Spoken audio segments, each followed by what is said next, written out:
Jahazi TV. Mamlaka ya Usimamizi wa Bima Tanzania TIRA ni taasisi iliyoanzishwa mwaka 2009 kwa mujibu wa sheria ya bima sura 394. Mamlaka hii ipo chini ya Wizara ya Fedha ya Jamhuri ya Muungano wa Tanzania. Lengo kuu kwa kuanzisha mamlaka hii ni usimamizi wa watoa huduma za bima pamoja na maendeleo ya soko la bima ndani ya Jamhuri ya Muungano wa Tanzania, yaani Tanzania bara na Tanzania visiwani. Kutokana na umuhimu wa bima kwa wananchi, mamlaka kwa kushirikiana na wadau wake imeendelea kutekeleza mikakati mbalimbali yenye lengo la kuhakikisha kuwa huduma bora za bima zinafikia wananchi wote.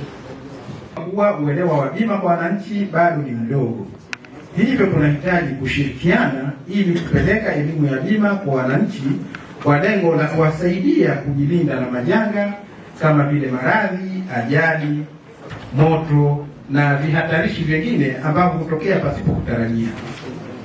Lakini mamlaka ya bima sasa hivi imefika Pemba na tumefungua ofisi ya kanda katika jengo hilo la Carrefour House Chake.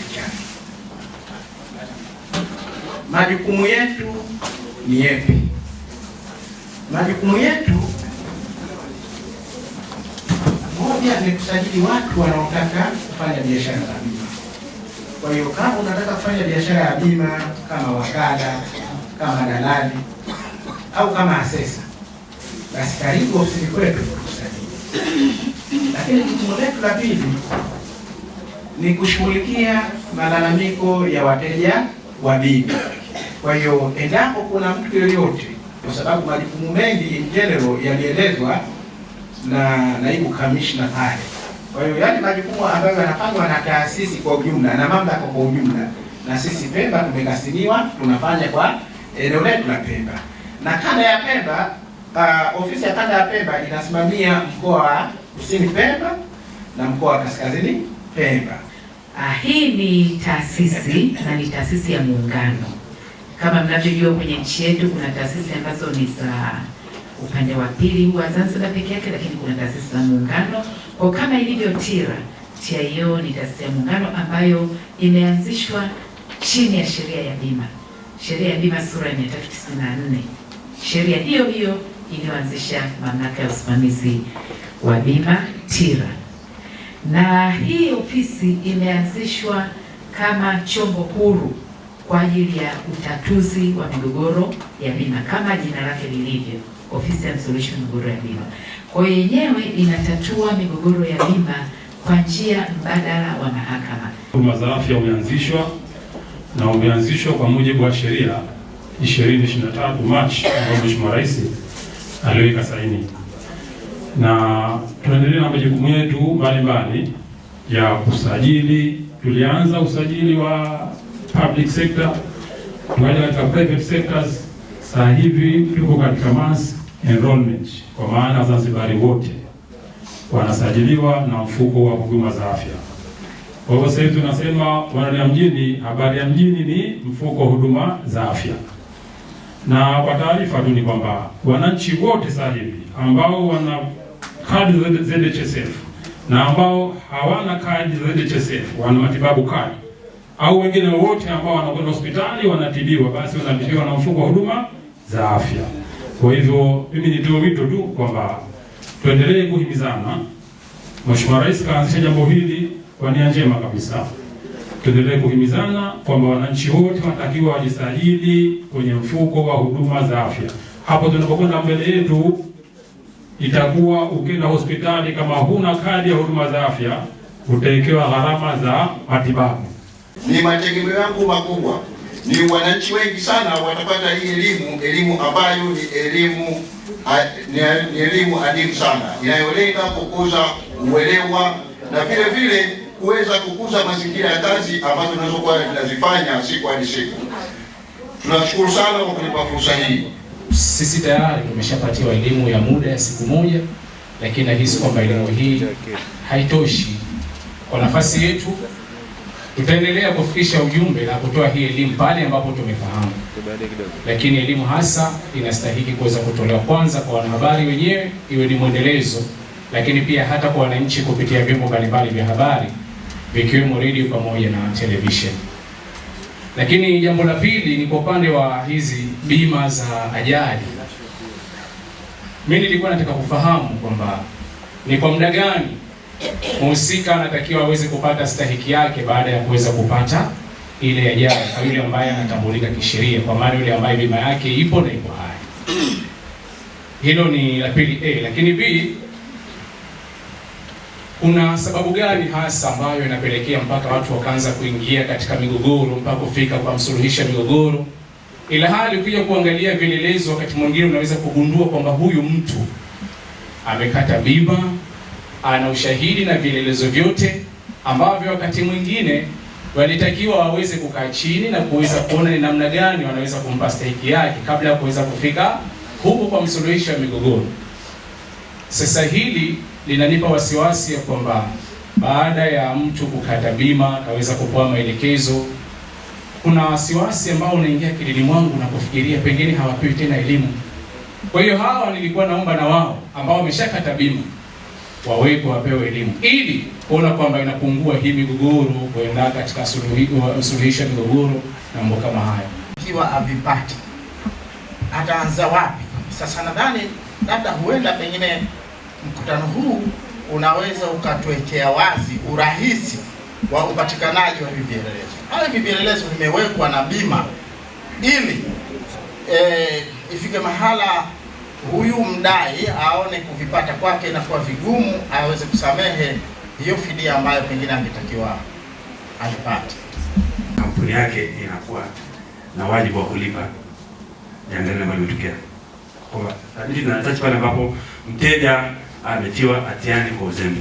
Negligence imekuwa problem. Nyaraka nyingine ni nyaraka za gari. Sababu kama gari inasababisha ajali lazima tujue mmiliki nani. Tujue ipatikane mmiliki wake nani. Kwa hiyo ni nyaraka muhimu. Alafu kitu cha pili ni kwamba tupate nyaraka za mashtaka. Kuna hati ya mashtaka. Alafu kuna proceeding pamoja na hukumu. Ambayo ile hukumu itaeleza kwamba fulani ndio ametiwa hatiani ili kampuni husika iweze kubeba jukumu la kulipa fidia. Na taarifa nyingine kama pale mtu anapopata majeruhi au anaposababisha ajali alafu akaumia, basi ataenda kutibiwa, kutakuwa na zile risiti za matibabu pamoja na taarifa mwisho ya matibabu, final medical report, ambayo itaonyesha ni namna gani, ni kwa kiasi gani amepata madhara. Sababu anasema huyo binadamu haona thamani kwa fedha, si ndio? Hatuwezi kubadilisha, yani kuthaminisha kwa pesa, si ndio? Kwa hiyo mwisho wa siku yule analipa nini? Inalipa mtu anapata, alikuwa akiwa mzima anaweza kufanya kazi kwa 100%. Basi anapopata majanga, ina maana ule uwezo wa kufanya kazi unapungua. Sasa ni nani anaweza kuthibitisha ni daktari kwamba huyu mtu baada ya kupata ajali au kupata madhara haya uwezo wake au amepata ulemavu wa kudumu asilimia kadhaa. Zile asilimia zitapigiwa kwenye kipato chake. Kwa mwisho siku tunasema ni kipato. Si ndio? Kwamba kwa mzima kama nilivyo sijapata shida yote naweza kufanya kazi kwa 100% na kusababisha milioni 2 kwa mwezi. Lakini anapopata majanga nikapata labda ulemavu wa 10%. Ina maana kipato changu kitapungua kwa 10%. Na hiyo 10% ndio inafidiwa na bima. Vitu vingine ni leseni ya dereva pale inapobidi, alafu na picha na malalamikaji. Ya pamoja na labda kama ni janga la moto, kuna taarifa zile za watu wa moto fire, si ndio? Ni muhimu sana. Kama ni labda nyumba imevunjwa, labda kuna ile taarifa za masurveyor, si ndio? Wataalamu wa kuthaminisha wanatakiwa waje watathmini hasara iliyotokea ili iweze kudhibitisha kwamba ni hasara kiasi gani imepatikana. Kitu kingine ambacho ningependa kuzungumzia kwa kumalizia, kuna baadhi ya changamoto ambazo tunakutana katika kusuluhisha migogoro ambayo tumetajwa na msuluhisha. Shida kubwa ni elimu. Ndio tuko hapa kwa ajili ya kutoa elimu na kumatoa kama sisi nani tunafanya nini. Umma wa Tanzania wengi wale wana shida. Yaani elimu ya bima iko chini sana, na ndio maana watu wengi wanalalamika kwamba bima ni utapeli au sijui ni kitu gani. Nafikiri kuna lugha fulani ambayo tunaweka mtaani ambayo sio nzuri. Lakini sasa serikali ikaona umuhimu huo, ndio maana ikaunda chombo hiki kwamba sasa ili watu waondoe hizo lawama na kulaumiana, kwa hiyo chombo huru ambacho kwa katikati kwa ajili ya kusimamia kuhakikisha kwamba haki inapatikana na haki inatendeka bila ionekane inatendeka. Kwa hiyo kitu kingine ambacho kinaleta shida katika soko ni udanganyifu. Hii changamoto kubwa ambayo inatusumbua au inaleta shida. Udanganyifu kwa mwingi, watu wamekuwa labda gari labda halina bima likapata ajali, watu wanaenda kufanya ujanja wanapata bima, wanabadili tarehe za mkataba. Sawa? Au watu wengine ambao sasa kuna magari ambayo wanasema kuna gari vyombo vingine ambao watu wakivinunua haviuziki tena.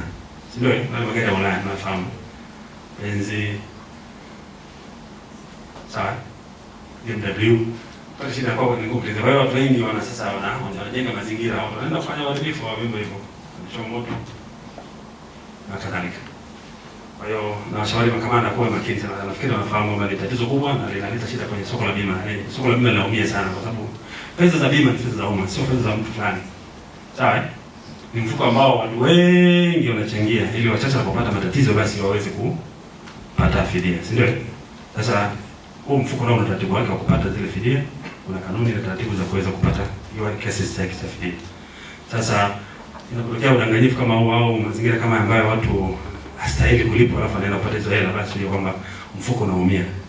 Na watakopata shida ni Watanzania ambao wana haki ya kufidiwa. Ndio. Na shida nyingine nafikiri kuna kwenye kukata bima kuna ile vitu kama insurance au insurance, yani mtu ana mali ya thamani ya milioni 2 lakini anaenda kukatia kwa thamani ya milioni 1.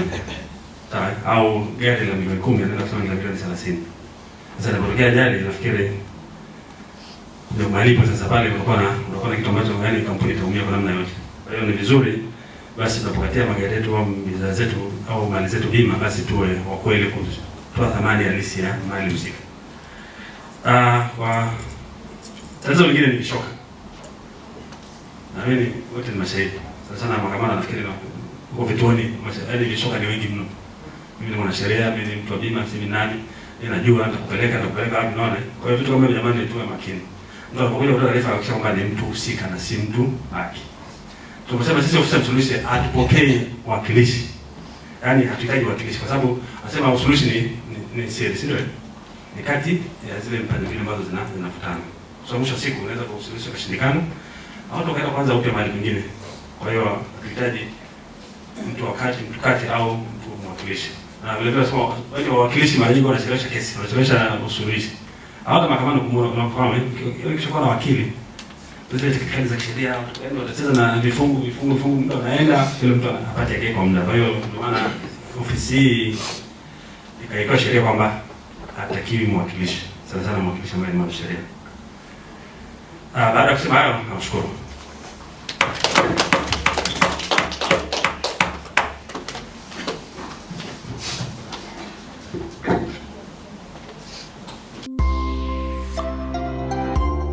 Jahazi TV.